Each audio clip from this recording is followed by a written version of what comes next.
IT에 관한 이야기를 근황쉽게 전달해드리는 시간, 이인복의 IT 트렌드를 읽다 일상 IT입니다.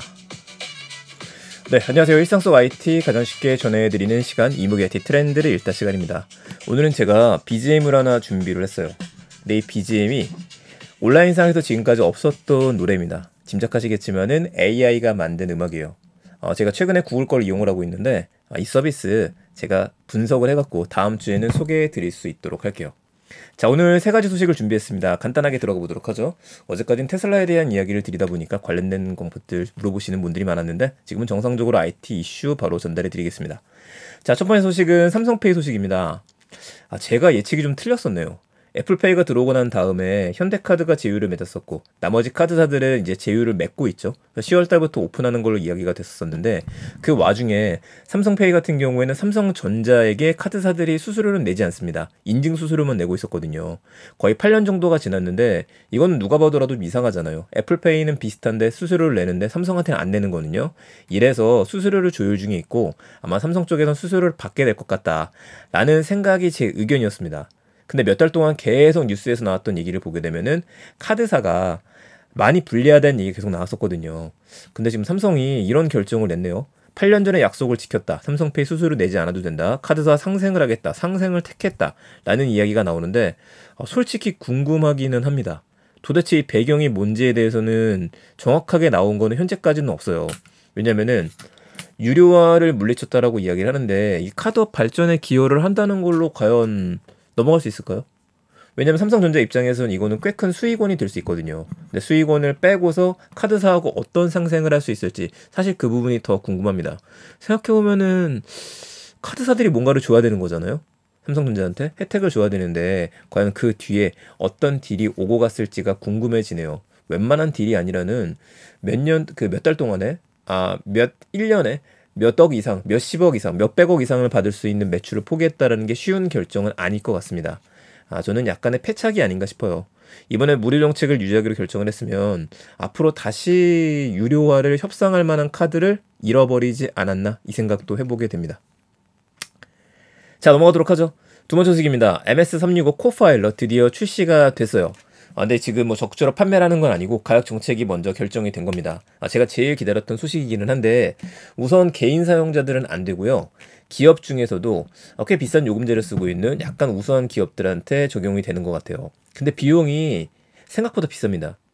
MS365 코파일럿을 사용하기 위해서는 인당 월 $30 정도의 요금을 내야 돼요. 그러니까 35,000원, 37,000원 정도의 요금을 내야 되는 거죠. 현재 MS365에 비해서는 2배 정도를 내야 되는데 그만큼 가치가 높게 보는 것 같고, 근데 이거를 역으로 생각해 보게 되면은 이 정도 돈을 받아야지만 MS 입장에서는 코파일럿을 돌렸었을 때 서버를 유지할 수 있는 최소 비용이 드는 게 아니겠느냐 이 생각도 한번 해보게 됩니다. 자, 그럼 기업이 돈을 낼 거라는 거 확신시하고 있다라고 하는데요. 우리가 항상 궁금한 건 그 부분이잖아요. 보안 문제 어떻게 할 것이냐. 이거에 대해서도 MS가 명쾌하게 이야기를 했어요.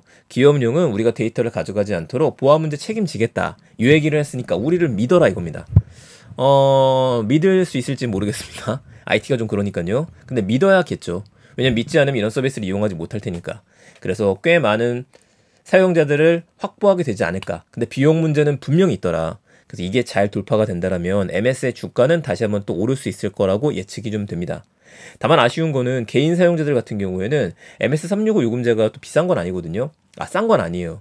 이제 그저께 같은 경우에는 2년에 8만원짜리 이런 게 뜨긴 했었었는데 월에 보통 한 10,000원 정도의 비용을 내게 되어져 있어요. 근데 여기에 AI 요금제가 추가가 된다라면 얼마까지 비용을 내야 되느냐 이 결정이 안 됐는데 상당히 궁금합니다. 저는 개인용도 빨리 결정이 됐으면 좋겠고 그럼 당연히 돈을 내고 써야겠죠. 뭐 어떻게든 간에 대기업에서도 제가 얻을 수 있는 것도 얻어서 한번 해봐야겠네요. 마지막 얘기입니다. 제가 이거 나온다 그랬었죠?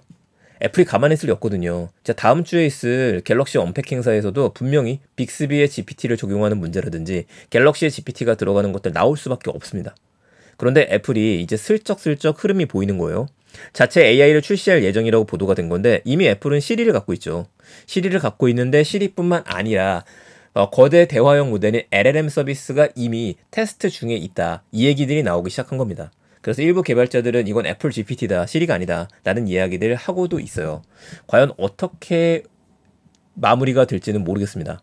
지금 연내에 보여줄 것 같지도 않아요. 근데 내년에 애플이 뭔가를 준비해서 보여주게 되면은 이건 수준이 상당히 높을 걸로 예측이 되는 거죠. 무엇보다도 내년 1월 달에 애플의 비전 프로 그 서비스가 나오게 되면서 이제 우리가 꿈꿨던 미래 중에 하나 뒤집어 쓰고 나면은 눈앞에 가상현실이 펼쳐지게 되는데 여기는 항상 비서가 있어야 되거든요. 이 가상현실 비서까지 들어갈 수 있다고 한다면 애플의 GPT는 꽤 많은 관심을 받게 되지 않을까 이 생각도 한번 해보게 됩니다. 뭐 그런데 아직까지는 가시화된 건 아무것도 없어요. 제대로 노출이 된 게 아니기 때문에 그래서 주가 같은 경우에도 2.3% 정도 급등했으나 0.71% 상승으로 마감했다 그러죠. 1% 정도 남짓 오르고 끝났습니다. 그래서 장기전으로 봐야 되다 보니까 이런 이슈가 있을 때 부안해동하지 마시고 조금씩 지켜보시는 게 어떨까 싶습니다. 저는 IT에 대한 이야기 짧게 들어갑니다. 삼성페이에 대한 이야기, 마이크로소프트 코파일럿 월 $30, 애플 GPT 소식 3가지였습니다. 좋은 주말 되시고요. 전 다음 주에 더 재밌는 이야기들 가지고 찾아뵙겠습니다. 감사합니다. 일상 IT였습니다. 즐거운 하루 되세요.